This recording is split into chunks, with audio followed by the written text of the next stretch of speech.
le sujet de cette causerie est le cheminement.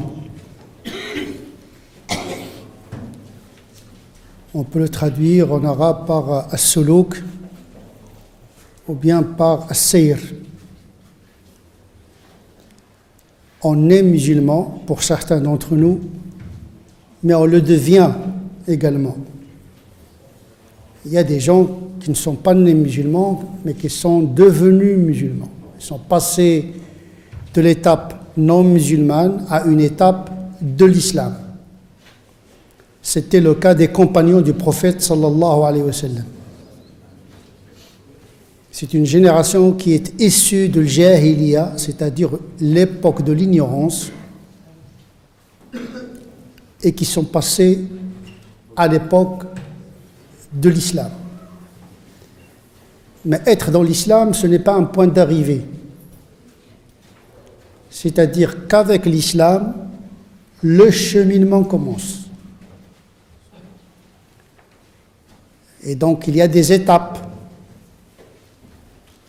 Dans la connaissance, il y a des étapes dans les pratiques extérieures et il y a également des étapes dans les pratiques intérieures. L'essentiel pour le musulman, c'est d'avoir un programme de progression et d'évolution. Cheikh al-Islam Ibn Taymiyyah disait « Ma ziltu ujaddidu islami » Je n'ai pas cessé de renouveler mon islam. Parce que l'islam, c'est comme un habit, il s'use. Il faut le réparer, il faut le renforcer. Il ne faut pas toujours s'habiller avec les mêmes habits tout le temps. Wa libasu taqwa khair. Et les habits de la piété, c'est encore mieux. Et la taqwa, c'est quelque chose qui se travaille, qui se consolide.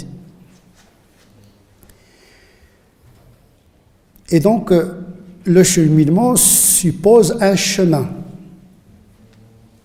Ce chemin est qualifié dans le Coran par sharia. ثم جعلناك على شريعة من الأمر فاتبعها. Dieu parle au prophète sallallahu alayhi wa sallam en lui disant on t'a mis sur la voie, suis-la. Ce n'est pas une résidence dans le sens de l'installation, mais plutôt une fois qu'on a mis les pieds dans Sirat, ihdina as-sirat al-mustaqim, cette voie droite qui est courte et facile en même temps, mais cette voie suppose un effort de la marche. Marche intellectuelle, marche morale et marche spirituelle. 3 niveaux de la marche. Le but de ce cheminement, c'est de se rapprocher le plus possible d'Allah subhanahu wa ta'ala. C'est ça le but. Ce n'est pas marcher vers le néant, vers le vide, mais aller vers Dieu. Fafirru ila Allah. Fuyez vers Dieu. Cette fuite suppose une forme d'accélération. Mais attention, tout le monde n'a pas les moyens d'accélérer, car il y a toujours un risque de crampe et de blocage intellectuel, spirituel ou moral. Cheminer sûrement et doucement. Inna hada ad-din matin, cette religion est très profonde. Fa'awghil fihi bi rifq. Pénètre et marche dans cette voie avec douceur. L'islam est une religion de ligne, de la douceur. Cette progression ne doit pas être violente, ni intellectuellement, ni moralement, ni spirituellement. C'est comme l'eau. Il coule doucement, mais il arrive toujours à parvenir à sa destination. Rien ne l'arrête. Il finit toujours par trouver la voie. il y a un hadith de Jibril qui nous parle de 3 étapes, mais on peut également synthétiser ces 3 étapes du reste des textes. On peut les extraire de Coran et de la Sunna. Première étape, c'est l'islam. Ce sont les pratiques visibles. La prière, le jeûne, le fait d'éviter de perpétrer ou d'accomplir une faute visible. Et puis, il y a des pratiques invisibles, c'est l'iman. وَلَمَّا يَدْخُلِ الْإِيمَانُ فِي قُلُوبِكُمْ. L'iman, il est dans le cœur. Il y a des pratiques intérieures, telles que le fait de s'en remettre à Dieu, tawakkul ala Allah, tel que le fait d'être satisfait de Dieu, ar-rida anillah, autant de pratiques intérieures auxquelles le Coran nous invite. Et puis, une 3e étape qui contient des sous-étapes, c'est l'ihsan. C'est-à-dire un moment de rapprochement maximal avec Dieu. I'budillah ka'annaka tara, adore Dieu comme si tu le voyais, mais si tu n'arrives pas, sache que lui, il te voit. C'est-à-dire une étape où le musulman vit sous le regard de Dieu. Et donc il y a des étapes. Bien sûr, la plupart des musulmans n'ont pas ce projet de cheminement. Leur pratique, c'est une course sur place. Il fait la prière pour la prière, le jeûne pour le jeûne, et les musulmans pour être musulmans. Mais ce n'est pas ça le projet du Coran. Le projet du Coran, c'est d'essayer d'avancer, de faire avancer les musulmans jusqu'à la rencontre de Dieu. Il y a plusieurs voies d'accès à Dieu. La première voie, c'est celle de la réflexion, la méditation, at-tadabbur wa at-tafakkur. La croyance en Dieu suppose une forme d'exercice de la raison. Awalam yatafakkaru. Donc il y a le Coran qui invite l'homme à réfléchir sur Dieu à travers les signes. Et plus on est intelligent, plus on découvre des attributs de Dieu à travers la création. Wa fi anfusikum, en vous-même, il y a des signes de Dieu. C'est ce qu'on appelle la théologie spéculative ou bien discursive, c'est-à-dire connaître les éléments de l'aqida à travers l'intelligence. Et à ce niveau-là, il y a 2 étapes. Il y a l'étape de taqlid, c'est-à-dire je crois comme tout le monde, je crois en Dieu, le jour du jugement dernier, etc. Comme tout le monde, comme le font beaucoup de musulmans, ils ont hérité ces croyances et ils vivent avec ces croyances sans interrogation aucune, sans avoir un projet d'évoluer dans leur aqida. Ils pensent que l'aqida c'est quelque chose qu'on reçoit et qu'il est là, stagnante et qui ne demande pas à être reformulée. Il y a même beaucoup de savants qui ont interdit at-taqlid fi al-aqida. Nous avons beaucoup de doctrines, nous avons l'Ash'ariya, nous avons le Hanbaliya, nous avons le Maturidiya, nous avons d'autres courants hétérodoxes qui mènent une réflexion sur le domaine de l'aqida. C'est des savants qui disent si tu es ash'arite, c'est bien, mais c'est pas bien. Il faut chercher les arguments de l'imam al-Ash'ari, parce que c'est comme le fiqh, il y a des arguments également dans l'aqida. Il y a l'ijtihad dans l'aqida également. L'ash'arisme de Ghazali, c'est pas l'ash'arisme de Baqillani, c'est pas l'ash'arisme de Razi. Ça veut dire des gens qui ont travaillé sur les éléments de la dogmatique, la résurrection, la question de la liberté de l'homme, le pouvoir de Dieu, les attributs multiples d'Allah subhanahu wa ta'ala. Donc, la première étape, on reçoit. La deuxième étape, on cherche à comprendre les éléments de l'aqida. On réfléchit à travers l'interrogation. Et donc, fi majal al-aqida, il y a des étapes de la connaissance de Dieu par le raisonnement. Chacun trouvera son compte, en définitive. Il n'est pas demandé à tous les musulmans d'avoir un niveau très poussé en matière de réflexion sur l'unicité de Dieu, sur la prophétie de Mohammed sallallahu alayhi wa sallam. Selon le niveau intellectuel, il est demandé aux musulmans d'avoir une croyance saine, qui lui donne confiance en Dieu. La yukallifu Allahu nafsan illa wus'aha. Dieu ne demande pas à une personne que ce qui est dans son possible, même en matière de l'aqida. Tous les gens n'ont pas le même niveau de l'aqida. Il y a des gens qui pensent qu'on a la même foi. Oui, on a le même sentiment de la foi, mais on n'a pas le même niveau intellectuel quant à notre perception de Dieu, de sa miséricorde, de sa récompense le jour du jugement dernier, etc., etc. Donc il y a un cheminement intellectuel qui est tracé dans le domaine de l'aqida. Il y a également une voie dans la pratique. ما تقرب إلي عبدي بأحب مما افترضته عليه وما زال عبدي يتقرب إلي بالنوافل حتى أحبه. Dans le domaine de la pratique, on commence d'abord par ce qui est obligatoire. Et on commence d'abord par le culte. Salat, siyam, al-hajj. C'est-à-dire pratiquer le culte avant d'éviter les fautes. Al-qiyamu bil-wajib awla min tarki an-nawahi.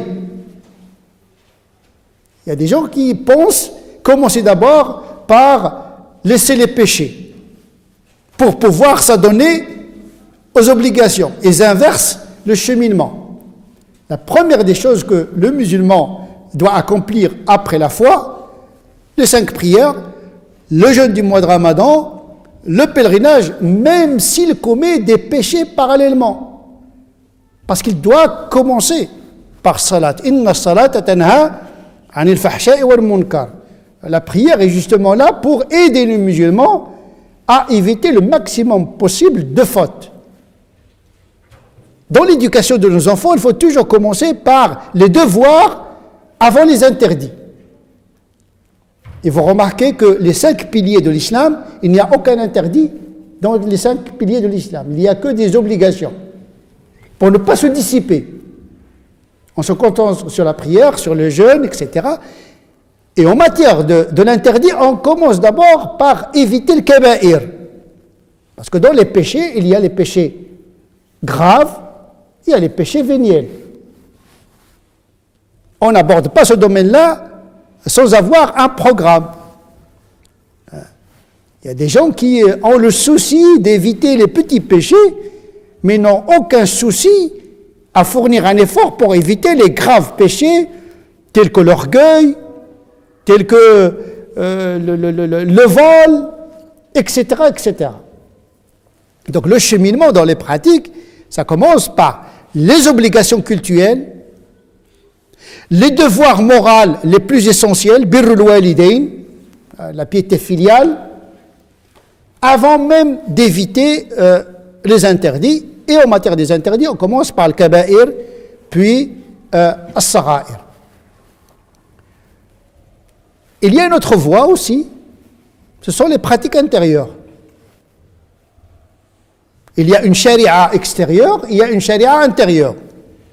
Il y a une charia qui s'occupe des pratiques extérieures. La prière, le jeûne, ne pas voler, etc. Ça, c'est une pratique exotérique. Et j'ai tracé quelques étapes essentielles. Bien sûr, je raccourcis parce que je ne peux pas aborder tout l'islam en la matière, mais uniquement pour indiquer qu'il y a un programme et un cheminement qu'il faudrait respecter si on veut se rapprocher le plus de Dieu. Il y a les pratiques intérieures, bien sûr, il y a les graves péchés, ou plutôt, il y a d'abord les devoirs les plus importants en matière de pratiques intérieures, tels que la confiance en Dieu, sans remettre à Dieu. وعلى الله فليتوكل المؤمنون. S'il n'y a pas de confiance, il n'y a pas de pratique. S'il n'y a pas de confiance en Dieu, il y a l'angoisse existentielle. Ce sont des pratiques en vérité qui apaisent le musulman de l'intérieur et lui donnent une bonne qualité quant à ces pratiques exotériques. On les néglige souvent. La question de sabr, ala Allah, wa sabr billah, wa sabr ma'allah. Il y a plusieurs typologies de sabr quand il s'agit d'établir cette qualité avec Dieu. Et donc il y a sabr comme première étape pour pouvoir accéder à rida, parce que le sabr c'est une étape inférieure à la satisfaction de Dieu. Le sabr, c'est la patience avec quelques amertumes, avec quelques douleurs. On reçoit des ordres de Dieu, la salat, etc., mais on le fait avec difficulté. On reçoit les calamités de la vie, on dit, alhamdoulilah, je patiente, mais il y a toujours le pincement du cœur. Ça, c'est une étape importante, mais il y a une étape supérieure qui est rida. Nous faisons les choses avec plaisir et nous recevons le destin de Dieu avec plaisir, sans amertume aucune, même quand il s'agit d'une musiba. C'est-à-dire, lorsque le musulman qui a atteint le niveau de rida anillah, même quand il est dans la difficulté, il voit dans la difficulté la main de Dieu. Et son cœur s'apaise. Il se peut que vous détestiez quelque chose alors qu'il est à votre avantage. Donc, la connaissance et tout ceci permet l'accès à ce qu'on appelle le dévoilement, le rapprochement, l'ihsan. Donc, il y a 3 voies d'accès à Dieu, par la réflexion, par la pratique, ce que les cheminants et les maîtres spirituels soufis appellent at-takhalluq, ça veut se conformer au droit canonique, avant le tahaqquq, c'est-à-dire réaliser les attributs de Dieu. C'est-à-dire que le cheminant, il passe de la pratique de la loi à la pratique des attributs de Dieu. Takhallaqu bi akhlaqi Allah. Il passe d'un souci de la conformité à la loi à un souci de l'imitation de Dieu. C'est-à-dire il devient rahim, miséricordieux comme Dieu, il devient juste comme Dieu, il devient wadoud comme Dieu. Et donc il y a ce qu'on appelle hatta asbaha yadahu allati yabtishu biha wa rijlahu allati yamshi biha, c'est-à-dire il y a une rencontre des 2 volontés comme un fruit d'un cheminement intellectuel, moral et spirituel. Et donc voilà le programme. Mais attention, il n'est pas demandé aux musulmans d'arriver. Ce qui est demandé aux musulmans, c'est d'avoir un programme et une voie et de marcher. Et Dieu ne demande pas aux musulmans de réussir son projet, mais lui demande d'avoir un projet. Voilà un peu l'essentiel de ce que je veux signifier par un cheminement accessible à tout le monde. Tout le monde peut aller selon son rythme. Le wasa' taqa, pour évoquer 2 notions du Coran, chacun selon son rythme. Il peut aller vite, il peut aller doucement, mais attention, il faut toujours prendre en considération les capacités intellectuelles, morales, etc. Il ne faut pas brûler les étapes. Il ne faut pas se surestimer ni se sous-estimer. Ma'arifatun nafs ma laha wa ma 'alayha awwalu khutwatin fi as-sayr ila Allah. Se connaître soi-même avant même d'entamer ce cheminement. Avoir ses propres capacités pour avoir un cheminement adapté à chacun de nous. Il y a autant de voies vers Dieu que de musulmans cheminants. أقول قولي هذا واستغفر الله ولكم سبحان ربك رب العزة عما يصفون وسلام على المرسلين والحمد لله رب العالمين. Si vous avez des questionnements ou des passages à éclaircir. Oui. Moi j'ai la question, c'est par rapport à comment on peut, quand on cherche une voie, justement, on est à la recherche d'une voie, comment la trouver et comment la trouver? Parce que là, on ne sait pas où aller, où la chercher. C'est ce que j'allais poser, la question des guides ou des maîtres. Ouais, voilà, vous avez posé la très bonne question parce qu'elle était prévue dans l'intervention. Et il a été oublié au cours du cheminement de l'intervention. Est-ce qu'il est nécessaire d'avoir un guide? Les maîtres spirituels sont divisés en la matière. Mais il y a un avis qui les a réconciliés. Ils disent, celui qui a une intelligence, qui est capable de lire les ouvrages, par exemple de Ihya Ulumuddin, où il y a le cheminement des mystiques, qui sont capables de comprendre le vocabulaire de Salikin, de la théologie, etc. S'il est capable d'être autodidacte, qui en a les capacités, il peut se prendre en charge. Celui qui a un caractère difficile, on peut le qualifier de gens qui sont tordus. Ils sont tellement mauvais qu'ils ne peuvent pas se soigner d'eux-mêmes. D'abord, ils n'ont pas la capacité intellectuelle de comprendre le cheminement et ils ont un caractère difficile. Ils ont besoin de quelqu'un qui les prend par la main et de cheminer avec eux. C'est ce qu'a fait le prophète avec les compagnons. D'ailleurs, les compagnons s'appellent Sahaba. Ils ont accompagné le prophète. Le prophète était le maître spirituel, l'éducateur. Yuzakim wa yu'allimum al-kitab. Donc il avait une fonction d'éducateur. Et donc à cet égard, le prophète n'était pas uniquement quelqu'un qui transmet le message et qui dit ça c'est halal, ça c'est haram. Non. Il accompagnait ses compagnons. Il leur donnait des obligations en fonction de leur étape. Il leur interdisait quelque chose en fonction de leur maturité. Comme disait Shatibi, le prophète ne nous a pas interdit ni nous a demandé de faire quelque chose tant qu'il ne s'est pas assuré de notre maturité. Donc la loi, le halal, le haram, les obligations, eh bien, il évolue également en fonction du niveau de la pratique. Et un cheminot ne doit pas commencer par toutes les lois, il doit commencer d'abord par l'essentiel, comme a fait le prophète. Donc cette méthode, elle reste toujours d'actualité. Ce n'est pas parce que dans le Coran, il est écrit que je dois l'appliquer, cette loi. Ce n'est pas son moment pour moi. Il y a d'autres urgences par rapport à moi. D'abord les 5 prières, le jeûne du mois de Ramadan, etc. Étape par étape. Tout ce qui est dans les textes n'est pas systématiquement praticable. Et dans n'importe quel contexte. C'est pour cette raison qu'on a besoin d'éducateurs. Donc, ou bien on est autodidacte, donc on est capable de comprendre le cheminement intellectuel, spirituel et moral, et ça c'est très très très rare, il faut le reconnaître, ou bien il faut un maître enseignant. Des cours comme celui-là par exemple, qui vous rappelle qu'il y a le fara'id d'abord, comment faire une prière dans les temps, les ablutions, dans la prière du corps, puis deuxième étape, il vous enseigne la prière du cœur, le khushu', etc. Donc, il vous accompagne dans chaque pratique, il y a un extérieur, zahir, il y a un intérieur, le batin. Donc, il y a des enseignants qui, à l'époque au Moyen-Âge, les savants enseignaient dans les mosquées sharia et le haqiqa en même temps. C'est-à-dire la pratique exotérique, mais également les pratiques intérieures. Et donc, on peut avoir un enseignant qui nous enseigne le cheminement. Parce qu'on ne peut pas accéder directement aux ouvrages, comme disaient les savants, al-ilmu fil kutub wa mafatihuhu biyadi al-ulama. Le savoir est dans les livres, mais sa clé est dans la main des savants. Donc, pour accéder aux ouvrages, vous avez besoin de la médiation savante. Mais il y a un troisième type d'enseignant.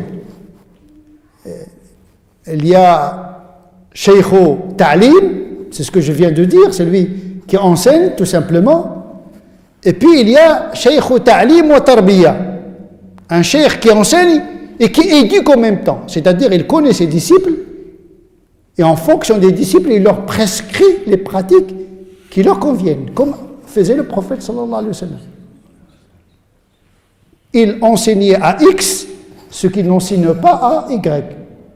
Il dit à celui-là, la tardab, wa lakal jannah, ne te mets pas en colère et tu iras au paradis. Parce que ce monsieur-là souffre de manière pathologique de la colère. Et la colère le pousse à commettre beaucoup de péchés. Donc il lui a concentré l'effort, ne te mets pas en colère, c'est la voie d'accès à la pratique.